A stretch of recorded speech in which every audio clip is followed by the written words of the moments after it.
Hey guys, good morning from Dhaka, Bangladesh. Welcome back to the channel. Today I'll be doing a couple of videos, which is this is the second and last part of it. And once I'm done, I'll upload these. It's around 3 a.m. In the morning, very peaceful and quiet. And I love this time because there's no noise. Usually daytime is very noisy. So this is going to be a video which was suggested by one of my uh, community members, brother Oni. Okay, he is part of Fragcomm Bangladesh, and he also is Bangladeshi. So his full name is Anwar Hussain Oni Bhai. Bhai means brother. And he suddenly told me, brother, why don't you do this? Revisit some of your 10 out of 10 fragrance you gave perfect rating and see if they're still, you feel the same way about them or not. So I picked up like 10 at first. Then I'm like, no, I have few more that I love. And these fragrances perhaps were not 10 out of 10 always, but currently at this moment, I feel they're 10. And what is the criteria? Sentiments, pure sentiments. What I'll suggest will be so different than others, maybe. Some reviewers will say some of these picks are like, okay, at best, 7 or 6. I understand, but everybody has their favorites, right? So that's what I feel. What's special to you is special to you. 10 out of 10. And the thing is, it's not based on performance or anything. Some of them are really good performers, some of them are okay, but it's the composition. That's how I picked. Okay, let's go one by one without any rating. Okay, these are not ranked. Okay, so just 10 or 12, sorry, rather 13, rather, sorry, fragrances that are favorite of mine. If I miss some, that doesn't mean they are not good, but I can only show 13 in a 13 video, right? Let's go one by one. Dunhill Icon, short and sweet. I got this so many years back when it was brand new, and I picked it not based on any review or any hype. This one and one more here in this list, I take credit. I was one of the major reasons. I believe Daniel Icon got some, uh, love in the community. Definitely alongside with that, I would mention Dan Norton. He loved it. He reviewed it. Excellent review. And some of the other reviewers who liked it, but I hardly suspect anyone loved it as much as I did. This one gets compared to Terre d'Hermes, which is also a 10 out of 10 fragrance, but there's neroli, there is leather, there's this nice lavender, a lot of these things, vetiver. But whatever is in this fragrance, it makes me smell like royalty or luxury. Okay, either one of those. It smells so posh, and this fragrance deserves so much more love than it gets in the community. One of the amazing heaviest bottles in the community. So in the fragrance game, Daniel's Icon, definitely my 10 out of 10. Check out my review on that. You'll see for good reasons this is 10. Next one I'm going to show you is a fragrance. Again, this is my list, so I do things a bit differently. Givenchy Pi. How much I love this, I cannot tell you. If I finish this bottle, I'll buy another one. Yes, I would love to get a vintage which has a small pi sign on the bottle, but I have a tester. I just love it. This fragrance bottle is just marvelous. I just love the bottle design. I love the juice color, burnt caramel, kind of boozy, sweet vanilla. This fragrance is just unmatched. How good this smells. Some people may find it a bit alcohol in the opening, but that's the boozy note of it. Whatever it is, it just works. Okay, I just love the sweetness from it. I just love the complexity of it. It's so comfortable to wear. Women love wearing this on themselves. Trust me, some people took decants from me. And one of the ladies, I remember she took 4 to 5 times 10 ml. That means she took like 40, 50 ml from me, just decants. So this is a very, very comforting fragrance. I would say if you love Burberry's London kind of fragrances, you have to have one fragrance in your collection. This is one of the fragrances you must have if you're a collector and must try. Givenchy Pi. Next one is those category, which this fragrance won't last forever. It's a short-lived beauty, but back in the days, I heard this used to be a beast. Okay, I don't have a vintage bottle, but I have this. I have Versace Purum, which has been my cover photo on my channel artwork, or cover photo rather, for a very, very long time. I took a picture, and this is one of the best looking bottles in the game, I believe, with the juice in there, beautiful blue juice. Versace Purum or Versace Signature, people say. This is a aquatic take on Chanel's Allure Sport, in short. And they created this, I think Alberto Moria. So who was it? I forgot, sorry. But I loved it so much from the day one. It's such a masculine fragrance. It's a signature scent worthy. Every man must own this. In my humble opinion, even if it doesn't last, just layer it or respray it. It's a masterpiece for me. I just love Versace Purum. It's just a 10 out of 10 for me. Next one is again my own hype. This is not by ranking or anything. So any fragrance you see, they're all good. This is Secret Reveal. Hi, I'm at the back. I'm not feeling so good. I'm a bit tired. Yesterday I walked crazy number of steps, 20,000 steps, and very tiring. So this one, CK Reveal, is discontinued now. Sad but true. This perfume, if you find it now, even 40, 45 bucks, take it, because you will never find it later, because this will be discontinued. I don't know why. They should have released a flanker to it, or something darker. This is already a strong perfume. It's stronger than Ultra Male in my humble opinion, and better fragrance than that. And the price, value composition, the booziness, the sweetness, the agave, whatever is in there, it's just unbelievable how good this fragrance is. Get it while you can. This CK Reveal, I think this is the best fragrance CK ever made, alongside few others, but this is my favorite. Next one is a masterpiece on its own right. It's Chanel's Platinum Egoiste. Do I need to say more? You guys already know. Okay, this is a green, like a barbershop floral kind of perfume with like a metallic tone, and this is good for all year round, like signature scent. This is not for everybody. Okay, this perfume I will not suggest blind buy, because it's expensive and it's not a vintage, but it lasts a very long time. It does things like not many fragrance can do. This is one of the best Chanel's offering, to my taste.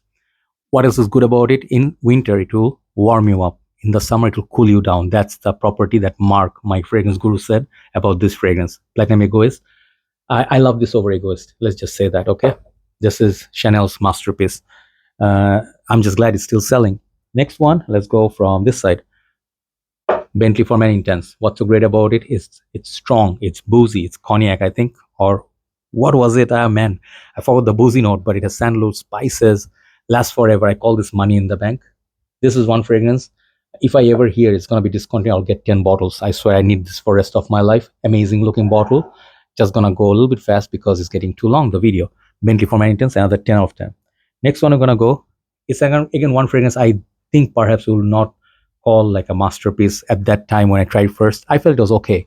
I usually love Prada Amber Purum the most, but in time, I felt I learned to love Prada L'Homme, what it does, simplicity. It's a classy fragrance. It's a very high class, and now it's going like $120 plus in Bangladesh for good reasons. Prada L'Homme Intense, if you can find, get it. That's also good. But Prada L'Homme, it's a fragrance a gentleman should own. That's all I would say. It's a perfect office fragrance, gentlemanly, high class. You smell familiar, but you smell very nice. Okay, Prada L'Homme, for the simplicity of the iris beauty. This is why Prada L'Homme is in the list. And I would say Prada L'Homme and Prada Amber both are collection worthy. Okay, next one, Bulgari Man in Black. Bulgari's Man in Black is a flanker to Bulgari's Man. I already own that line, whole line. I reviewed almost everything from this line. This is the one I love the most. Okay, out of everything, this is a all black edition, by the way. You just can get normal Man in Black, which is getting like really $100 plus price point.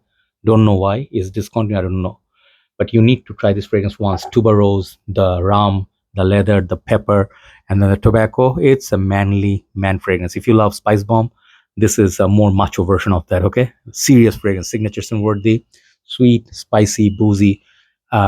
Women respect this perfume. If you wear this, if you have beard, you are the man. Okay, next one is a niche perfume I love. I think perhaps the only niche I picked up today. Yeah, Portrait of a Lady by Frederic Malle, done by Dominique Ropion.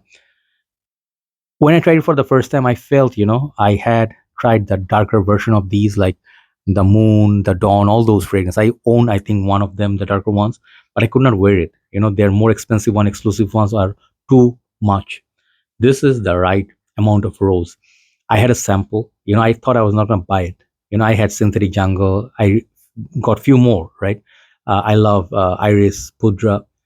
The other ones, they're really, really good. But Portrait of a Lady is, I feel, what defines this house. This is one fragrance. Perhaps you come back to it after a few years and you just love it the same. That good.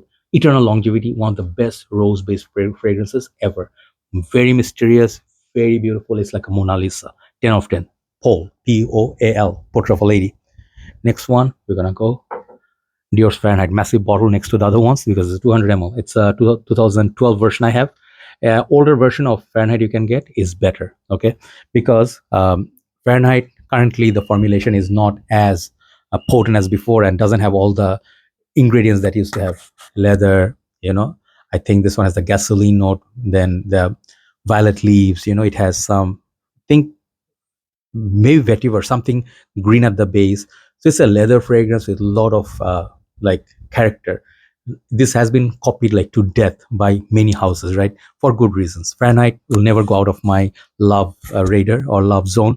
This is definitely a masterpiece. So that's number 4. Number 3, let's go a little bit of Thierry Mugler's way. I can put at least 5 Muglers in this list. Gonna be 10 out of 10. Okay, let's just show you pure heaven what this fragrance has done or achieved. Man, this house, there's no other house like this. Okay, Mugler right now it's lost its glory, but the Muglers that I used, I owned, or I experienced in my life, I would only say this: perhaps this is one of the most beautiful and unique designer houses of all time. Every single of their fragrance is like the unique creation. Even the worst fragrance, they made their own fragrance. They did not copy anybody. Respect to Mugler. Pure Heaven is one of the best cherry tobacco fragrances your money can buy. So masculine, so masculine. Okay, so we have 2 left. We have space. Yes, we have space for a couple more. Next one is my signature scent. This is Dior Intense. If you do not know by now, this has been my signature scent since the day one I got it.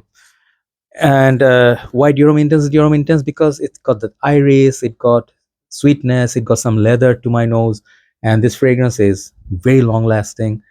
Just something about Dior Intense, it just works. That powdery cacao and all that. If you love La Nuit de l'Homme, Bleu de Chanel, sexy fragrances, Salvatore Ferragamo, F Black, or some of those signature scent worthy, this is a must have. It's just simple and straight. Try it sometimes. If you don't feel the way I feel, it's okay, no problem. But it is signature scent worthy, perfection 10. Number 1, I'm going to show you 2 bottles. Okay, my vintage batch and my newer batch. Okay, let me show you the big bottle first. This is my number 1 today, Hugo Boss bottle. That is the newer batch, and here we have a small 50 ml of vintage batch, which used to be the older formulation. Lasts so much longer than this. I think this little bottle is equivalent to whatever you have in 200 ml. That is the concentration difference. Okay, doesn't matter. Boss bottle always smell great. Why is this I put a little bit ahead of even my most favorite 2 perfumes or 3 4? Because the attachment I have. I started my journey with this perfume. I fell in love with perfumery with this fragrance back in university, back in college. I used to steal sprays from my father's bottle. Okay, and Boss bottle did something that made me a lover of perfumes. I used to love Armani Code, Lacoste Homme, sorry, Lacoste Pour, and then what else was there? Like, I think I used to use what's the other perfume? Versace Dylan Blue. Sorry, no, Versace Blue Jeans. So these were my fragrance early days. I have very soft corner for them. Perhaps this is not as good as Dior Intense, logically speaking, yes, but it's a masculine apple, a little bit of a known vibe. This is the most common DNA of perfumes everywhere. People smell like it. Everybody own Boss bottle at their some point of their life. Sentimental value, just like Versace Purum, I would say. Boss bottle is another one I love. So these are 10 fragrances, I think. Sorry, 13 fragrances. Sorry, are perfection 10, and I feel same way about them. Just that Prada L'Homme got a little bit of more love today. It used to be like 8 out of 10. Now I give it 10, right? So try this fragrance out, write down the name, and you'll see. These are some fragrances I would say as a collector you must try or own at some point of your life. Okay, thank you so much for watching. Have a nice day. See you soon. Bye bye.